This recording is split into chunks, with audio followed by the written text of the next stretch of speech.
Today we are reading Uglies, Chapter 1.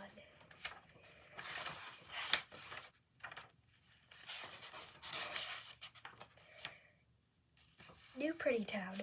The early summer sky was the color of cat vomit.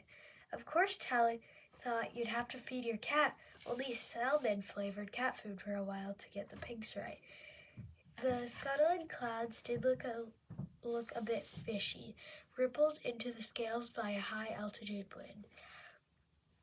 As the light faded, deep blue gaps of night peered through like an upside-down ocean, bottomless and cold.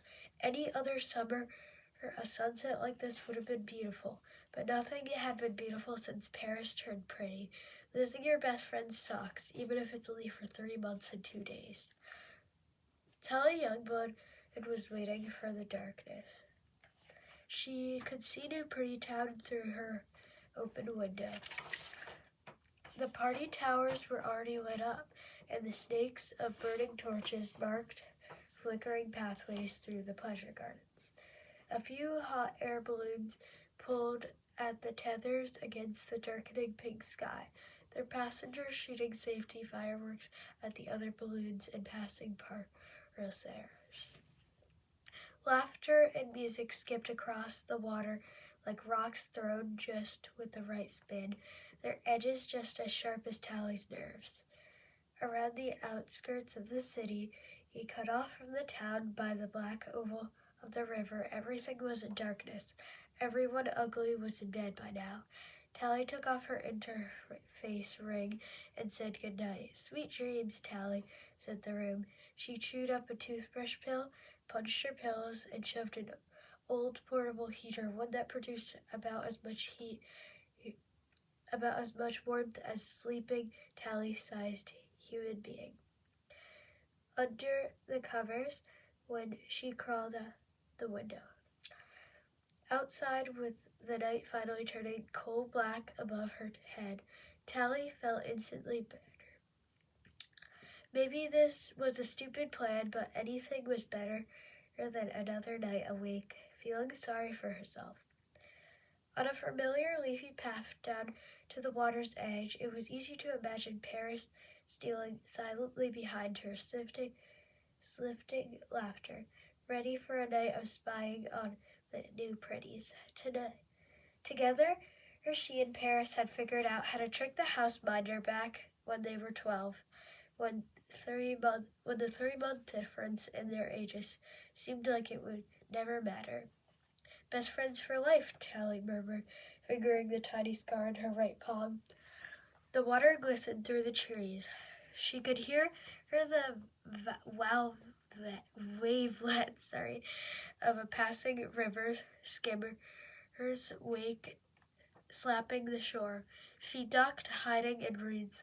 Summer was always the best time for spying expeditions. The grass was high, it was never cold, and you didn't have to stay awake through the school the next day.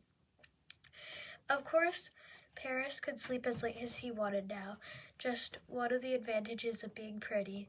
The old bridge stretched massively across the water, its huge iron frame as black as the sky. It had been built so long ago that it held up its own weight, without any support from hover struts. A million years from now, when the rest of the city had crumbled, the bridge would probably remain like a fossilized bone. Unlike any other bridges in New Pretty Town, the old bridge couldn't talk or report trespassers. More importantly, but even silent, the bridge had always seemed very wise to Tally, as quietly knowing as an ancient tree. Her eyes were fully adjusted to the darkness now. It took only seconds to find the fishing line and tied to its usual rock. She yanked it and then heard a splash of the rope tumbling from where it had been hidden among the bridge supports. She kept pulling until the invisible fishing line had turned into a wet, knotted cord. The other end was still tied to the framework of the bridge. Tally pulled the rope taut and lashed it to the usual tree. She had to duck into the grass once more, as another river skimmer passed. The people dancing on its deck didn't spot the rope it stretched from bridge to shore. They never did. The new pretties were always having too much fun to notice little things at a place. When the skimmer's light had faded, Tally tested the rope with her whole weight. One time it pulled loose from the tree, and both she and Paris swung downward, then up and out of the cold and out over the middle of the river before falling off, tumbling into the cold water. She smiled at the memory, realizing she would rather be on that warm expedition and soaking wet in the cold with Paris than dry and warm tonight, but alone. Hanging upside down, on hands and knees clutching the knots along the rope, Tally pulled herself into the dark framework of the bridge. Then she saw through its iron skeleton across to the new pretty town. She knew where Paris lived from one message he had bothered to send since turning pretty. Paris hadn't given an address, but Tally knew the trick for decoding random looking at numbers. The bottom of a pig, they led to some place called the Garba Mansion in the hilly part of town. Getting there was going to be tricky. Their expeditions, Tally and Paris, had always stuck to the waterfront, where the vegetation and the dark backdrop of Uglyville made it easy to hide. But now Tally was headed to the center of the island, where fruits and revelers populated the bright streets all night. Brand new pretties like Paris always lived where the fun was most frantic.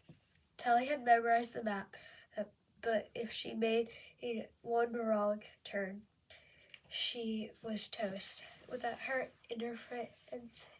interface ring, she was invisible to the vehicles. They'd just run her down like she was nothing. Of course, Tally was nothing here. Worse, she was ugly, but she hoped Paris wouldn't see her that way.